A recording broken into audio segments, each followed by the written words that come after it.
Hey, what's up, guys? Welcome to the channel. This Saturday is Bellator 266. The main event is Phil Davis versus Yoel Romero, and this is going to be my full breakdown and prediction of that fight. And this is a very relevant fight in the Bellator light heavyweight division.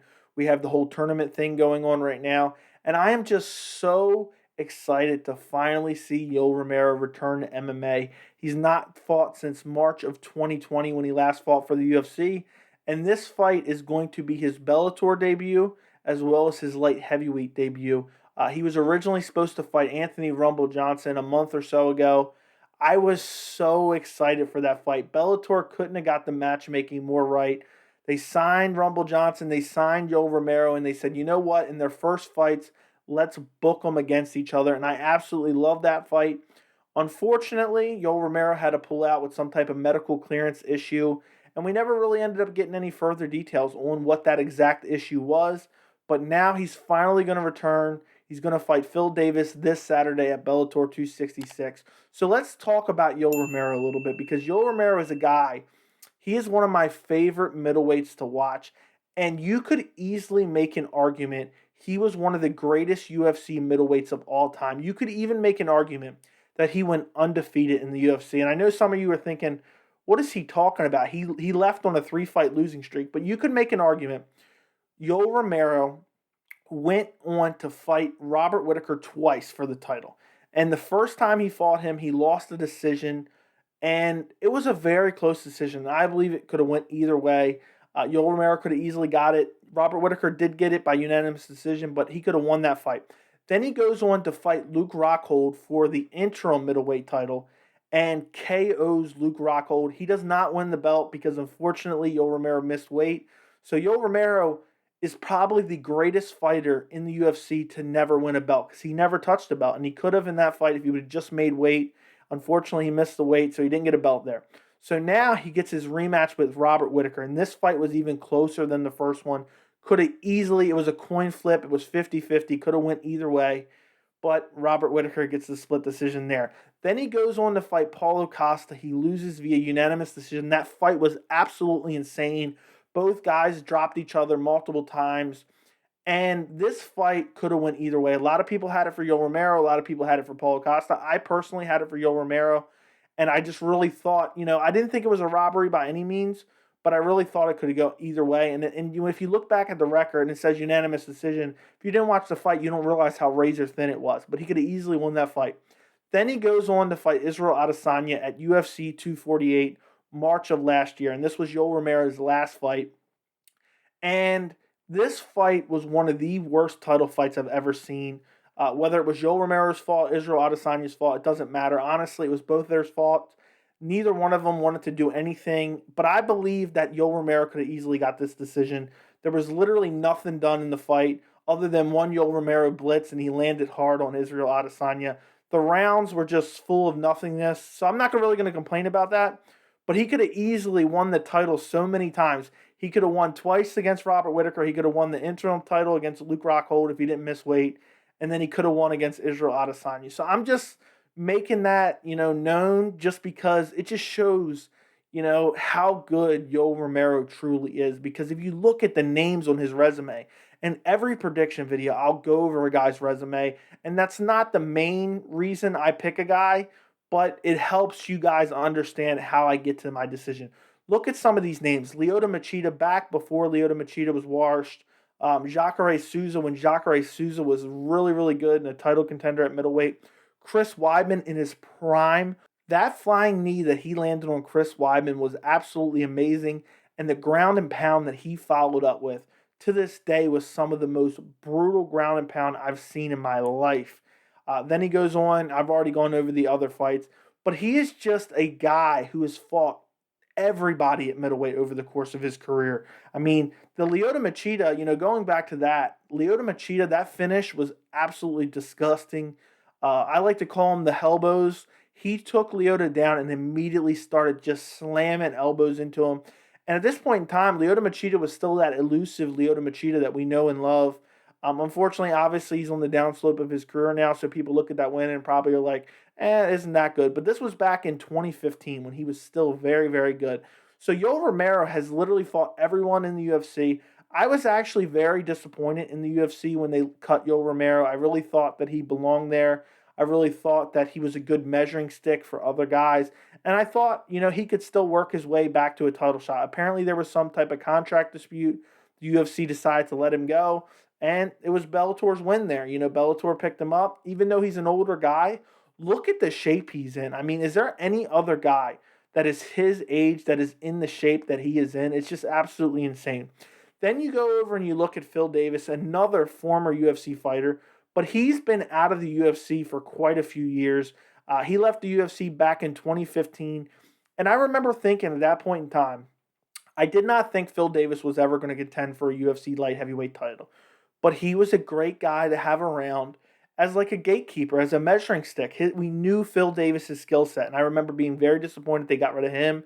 And right around, that same year or so, they let go of Ryan Bader as well. And I was really looking at the UFC like, what are you doing? We need these type of guys, even though they may never compete for a belt. We need these guys in the division to help fill it out and test other guys. So Phil Davis, since leaving the UFC, has had some decent success in Bellator. He had a beautiful KO over Francis Carmont. We've never really seen that out of Phil Davis's striking before, so to see him get a finish like that was absolutely crazy. He's beat Liam McGeary a couple times. He's lost to Ryan Bader. He head kicked Linton Vassell. He's lost to Vadim Nedkov. It's been a lot of rematches for him. He recently, in September of last year, he got a decision win over Lyoto Machida. Not the greatest fight. He's coming off a loss to Vadim Nemkov, but that's not the worst loss to have on your resume. He's a decent guy. This was for the Bellator light heavyweight title. So, obviously this guy's the champion. He's one of the best 205ers in Bellator. He's the best 205er in Bellator if you want to go off their title. But the fight itself, I watched that fight. I believe I did. It was one of the first live streams I did on my channel. And it was just more of the same from Phil Davis. He's always been the same guy. He's a heavy wrestling style. If he gets on top of you, he doesn't do a whole lot of damage. In some fights, he's had some really brutal ground and pound, but for the most part, against elite guys at 205, he's not able to get off that type of ground and pound. The striking, it seems like it's been the same for 10 years. I was at the event where he fought Anthony Rumble Johnson. He just looked terrible. The hands looked terrible. He was getting lit up. His takedowns were getting stuffed. And if he gets into a fight and he can't get guys down and they're even semi-competent on the feet, it seems like he's always on the losing end of it, which is exactly what happened in this Nemkov fight. Nemkov was just a better striker. He was able to stuff most of the takedowns. I think got taken down a couple times towards the end of the fourth and fifth round. I don't remember exactly. But he ended up losing that fight via decision. Phil Davis is a super durable guy. He's very rarely finished himself. He has some decent submission wins. You look back, he beat Alexander Gustafsson way back in the day. And he's done very well in Bellator. But the 205 division in Bellator is not as good as the UFC division. I think it's insane to even suggest that. It's getting better now with the addition of Rumble Johnson, now with the addition of Yoel Romero. I can't wait to see how Yoel Romero looks at 205. And that's the big question mark when I get into my prediction for this fight, because Yoel Romero has historically competed at 185 pounds. I have no idea what he's going to look like at 205. Phil Davis is a jacked, huge 205er. He's super strong, and he's able to drag guys down and hold them down. And I'm wondering if he can do that to Yoel Romero. I mean, Yoel Romero is an Olympic wrestler, but he has been able to be controlled. If you look back, Derek Brunson, who's another great wrestler, was able to take Yoel Romero down and hold him down and almost beat him, but Yoel Romero came back explosive in that third round and finished him. And I'm just curious what this move up in weight is going to do for Yoel Romero. But for my official prediction, I am going to go with Yoel Romero third round TKO. I'm just a big believer in Yoel Romero. He's so explosive. He's so strong. I believe he's the better striker. I believe he will be able to, stuff the takedowns from Phil Davis, but that's a little bit of a question mark. I'm not super confident in that just because Phil Davis is probably going to be the bigger guy, almost definitely going to be the bigger guy. You look at their ages, and this is just absolutely insane. And Phil Davis isn't super young himself, but if you look at their ages, Phil Davis is 36 years old, going on 37. Yoel Romero is almost 45 years old. So that's a massive age difference, almost a 10-year age difference. You look at the reach, Phil Davis has a good reach advantage on Yoel Romero. You look at the height, Phil Davis is 2 inches taller than him. I don't think that's going to play too much of a factor. But this is going to be a very interesting matchup. I believe if Phil Davis wants to win, he's going to have to eke out a decision. I believe Yoel Romero will kind of take the route that he's always taken, and that will be super patient and then blitz forward, land a big strike, and KO you.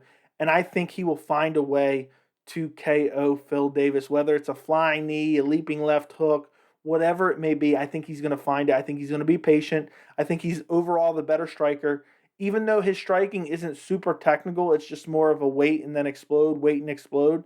Phil Davis striking just looks terrible. And it has improved a little bit over the last few years, but for the most part, I feel like his striking's been very stagnant for a long while now. And if he can't take Yoel Romero down and maybe get a submission, I think he's just going to have to take him down round by round, wear on him. That's the other thing I'm a little bit worried about for Yoel Romero.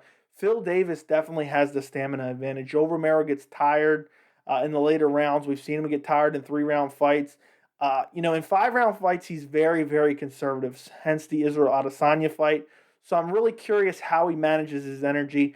And the way he manages his energy, he can end up, kind of giving rounds away just because he waits and waits and waits. He explodes 1 or 2 times, and then he keeps maintaining his energy because he doesn't want to gas himself out.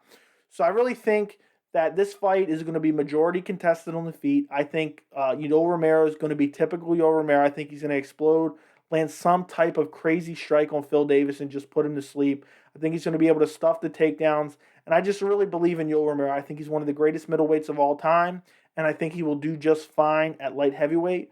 At some point, that age is going to catch up to him. And, he's almost 45 now. How many more years does he have? And I know he's a freak athlete. He's super athletic. He's super fast, especially in the early rounds. And I'm just super excited to see him back in the cage. So let me know what you guys think. Comment down below your prediction for this fight. If you guys enjoy these prediction videos, make sure to like the video. And also, now you can become a member of the channel and get access to exclusive loyalty badges and custom emojis. So guys, check that out. The link is in the description for that. Thank you so much for watching, and I will see you in the next video.